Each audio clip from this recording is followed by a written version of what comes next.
What's going on YouTube? Hey guys, this is Zippy and welcome back to episode 6 on the SarCraftic server. And as you can see behind me, we now have got ourselves a beacon, and I went ahead and I put haste 2 on it because we are going to be doing a whole lot of mining, as you can see, and you can probably guess by what we are going to be doing in today's episode, or you could have just read the title of this video. But we are going to be building a slime farm, which means we need to mine out this entire chunk and actually 3 blocks going out of the chunk as well.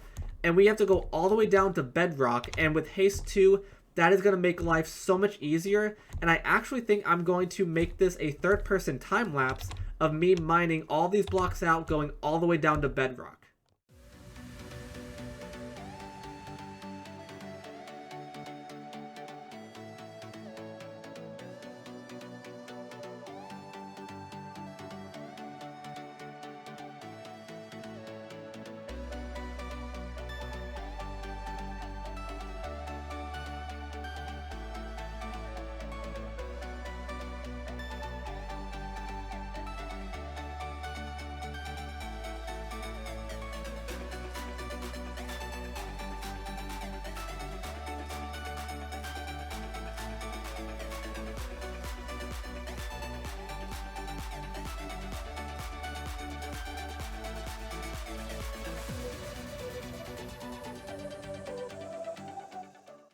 Okay guys, so after about an hour of digging, we now have the entire slime farm all dug out. And I also went ahead and went along the outside and I dug out a little tunnel because this is where all the water streams are going to be going for all the items to travel through and be collected. So before I forget to mention this, once again, this design is of course not my design. This design is by the one and only Gnembon, so I will make sure to leave a link to his video down in the description so that way you guys can check it out and build it for yourselves if you want to. But now the next order of business is to go ahead and put in the killing system and also the item collection system. So that pretty much involves filling in this floor right here with a bunch of magma blocks, which is where all the slimes are going to be falling onto and getting killed. And then there's going to be some water streams on top of it, pushing all the items down into these corners. And then back here, like I mentioned before, will be the other water streams that will take all the items to the front of the farm, which is right over here. And right here, there's going to be a water elevator that takes all the items from down here all the way up to the very top into a storage system. So basically right now, I'm going to go ahead and pretty much put in the killing system and the item collection system, so that way as we build the rest of the farm, any slimes that start to spawn while we're building it can go ahead and start being basically farmed, and we can start getting some slime balls. Okay guys, and just like that, the killing system and the item collection system are now all in place. I went ahead and I logged on into my spectator account just because it's a lot easier to show you it this way. And basically, as you can see right here, the slimes fall right on down. They all die on these magma blocks, and then this water stream pushes all of the drops into each of the corners. Now the reason why I have lava in each of the corners is because those big slimes take quite a long time to die just by the magma blocks. So these lava blocks right here help speed that process along. And then once the items go into these corners, as you can see, we have a hopper right here that picks them up, and it takes it right into this dropper right here. Now behind the dropper, we have this little redstone circuit that detects anytime there's a slime ball in the dropper, and then it makes the dropper dispense out these slime balls. And now the reason for these cobwebs is as the slime balls get dispensed out of the dropper, they will all get gathered up into the cobweb and basically get grouped up into larger groups of slime balls. So that way we have groups of slime balls going through all of the water streams as opposed to just one individual slime ball every single time. And then after that, it's pretty self-explanatory. It just follows the water streams all the way down, just like so. And then it goes into this water elevator that goes all the way up into our temporary storage system, because once again, we are still building the farm, but as we're building the farm, we still want to be collecting all the slime balls from all the slimes that spawn. So once the slimes spawn in and they die and all the slime balls go through, it'll go up the water elevator right into this chest right here. And that's basically our temporary storage system. And now it is time to put in all of the layers. So we need to have, I think, 7 layers total. So that's layer number 1. So we need to build 6 layers on top of that, so that way we can be spawning in the max number of slimes possible, because right now we only have one spawning platform.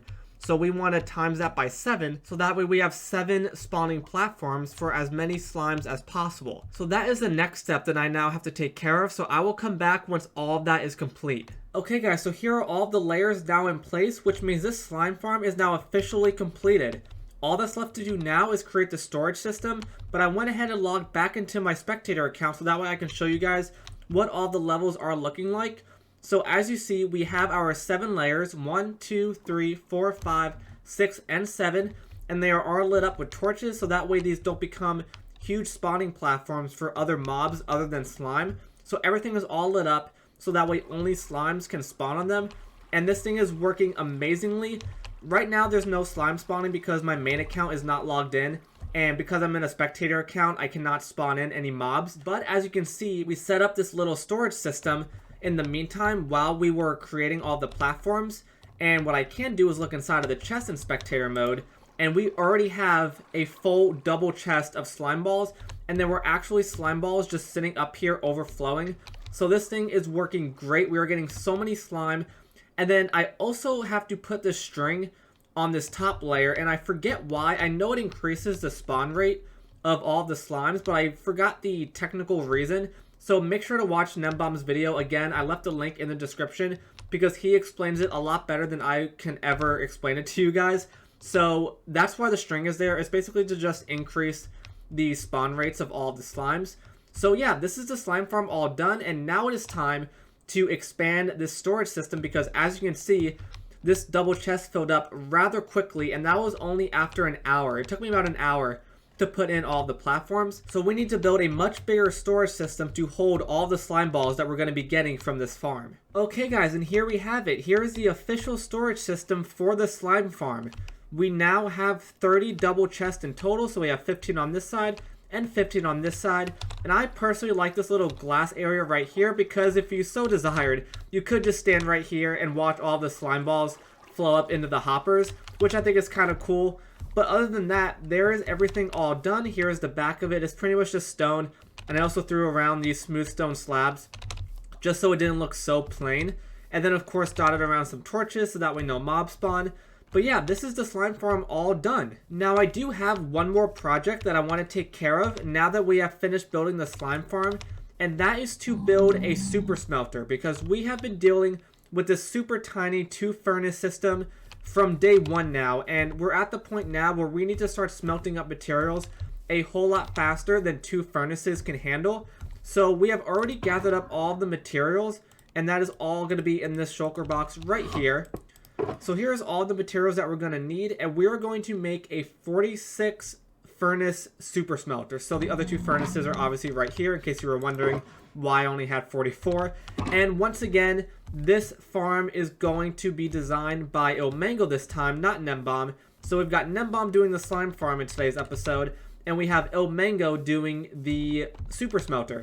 So I am going to build the super smelter, I think over actually by the slime farm, over on the other side of that little hill over there. I was kind of flying around the island earlier, and I thought that over there was the more ideal spot to build this thing because it is going to be big. Again, it's going to be 46 furnaces. So that is our next goal for this episode, is to start building the super smelter. And I think to start building it, we can go ahead and pretty much just knock this thing down because we do not need to be using this really awful 2 furnace super smelter anymore. Alright guys, so here is the beginnings of this amazing super smelter. I have all the blocks, furnaces, and all the hoppers in place. So this is basically the point right before I start adding in all the redstone. And man, I just once again have to appreciate the fact that we built this iron farm because look at all of these hoppers. There are so many hoppers in this thing, and it was so easy to get all the iron because of this iron farm. And this is not a small amount of iron. I mean, this is 5 iron per hopper, and I actually forget how many hoppers. I think it was 3 stacks and 60 hoppers. So times that by 5 iron ingots, someone can do the math, and that's pretty much how much iron we needed to get, and it was so easy to get, which just goes to show how amazing this iron farm is. But enough about the iron farm, we're talking about the super smelter here. So this is everything all in place, so now the next thing I gotta do is pretty much just add in all of the redstone, and then this will be fully functional. But then of course we have to decorate it and make it all look nice and pretty. And then I also want to clear all this grass out of the way because as you can see, if we go, say, down here and look at it, all this grass kind of gets in the way of us viewing it. So I'm pretty much going to go ahead and finish this thing, and I will come back once everything is all complete. And just like that, the super smelter is now all complete. All of the redstone is now in place, and we also went ahead and covered up all of the redstone with some stone bricks and some stone brick stairs, so that way it doesn't look as ugly. However, if we just go around the back, it still looks just as ugly, but this will be how I can show you guys all of the redstone. So here is all the redstone in place. It's basically just a bunch of timing circuits. So when I put in all of the coal and all of the items that I want to get smelted, it will distribute throughout all of the 23 furnaces equally. And right here, as you can see, we have some item frames that represent what each chest is for. So this one is obviously for the items that you want to smelt. This one is for the fuel. And this one is your output chest. So now it is time to officially test our super smelter. So I went ahead and I actually already put in a full double chest worth of coal. And as you can see, everything has been distributed equally throughout all the furnaces. So that's already a good sign, because that's the first half kind of done as far as the distribution goes. And the coal got distributed equally. So we know this system works. Now it is time to test the system that actually puts in all the items that we want to smelt, which is the most important part of the entire super smelter. So right here we have a shulker box of a bunch of items that I need to smelt, and right now we're just going to do a tiny little test with 64 raw beef, because since there are only 46 furnaces, the 64 raw beef will be enough to tell if it all gets distributed equally throughout all the furnaces. So we're going to do this test right here, and if everything works, all of these furnaces should light up at the exact same time. So I'm keeping my fingers crossed, and let's see if all of these furnaces light up at the exact same time. I really hope they do. And they do. Awesome. So that means everything has been distributed equally. So now let's go ahead and grab all of the other items that we need to have smelted. And we can go ahead and just throw all of that in here at the exact same time, and it'll over time smelt all of these items. Okay, and after just over a minute, we have all of our items right here in the output chest all smelted up. So after our very successful test over at the super smelter, it is now time to go AFK overnight at the slime farm to try to gather up as many slime balls as possible. Okay guys, so we are back at the slime farm. It is the next morning. We have successfully AFK'd overnight. It was about a 9-hour AFK session, and now let's see how many slime balls we managed to get. So let's see, well, this chest was already full, and we had about half of this chest full. So we've got half a chest right there. We have a full double chest, and another just short of half. So we have just short of 2 chests worth of slime balls, and actually that should be the same on the other side.